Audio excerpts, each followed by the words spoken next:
America citizenship కోరుకునే సంపన్నులకు gold card అందుబాటులోకి వచ్చింది.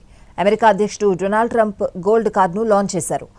1 మిలియన్ చెల్లించి gold card పొందొచ్చన్నారు Trump.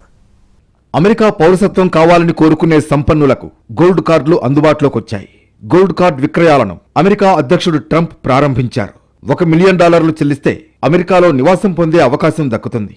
White house లో కొందరు వ్యాపారవేత్తలతో జరిగిన రౌండ్ టేబుల్ సమావేశంలో గోల్డ్ కార్డ్ సేల్స్ ను ప్రారంభించారు ట్రంప్. గోల్డ్ కార్డ్ వెబ్సైట్ లో దరఖాస్తుల స్వీకరణను ప్రారంభించడంతో అమెరికా ఖజానాకు $1 బిలియన్ ఆదాయం సమకూరుతుందని ఆశిస్తున్నారు. ఈ కొత్త వీసా స్కీమ్తో అమెరికా ఖజానాకు భారీగా ఆదాయం వచ్చే అవకాశం ఉందని ట్రంప్ తన సోషల్ మీడియా ప్లాట్ఫామ్ ట్రూత్ సోషల్లో పేర్కొన్నారు. విదేశీ పెట్టుబడుల కోసం 1990లో EB-5 ప్రోగ్రాంను ప్రవేశపెట్టింది అమెరికా.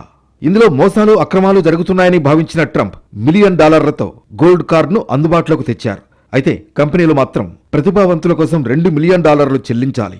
భారత్, చైనా, యూరప్ దేశాలకు తిరిగి వెళ్లిపోతున్న ప్రతిభావంతులు ఇప్పుడు గోల్డ్ కార్డు వీసాతో అమెరికాలోనే ఉండే వీలుంటుంది. ఈ వీసా EB-1, EB-2 కేటగిరీల్లోకి వస్తుంది.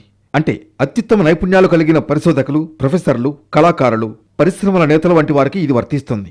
మొత్తంగా చూస్తే Trump gold card scheme America కోసం ఆదాయ వనరుగా మారనుండగా భారతీయులకు మాత్రం అత్యంత ఖరీదైన అందరికీ అందరి వీసాగా నిలవనుంది.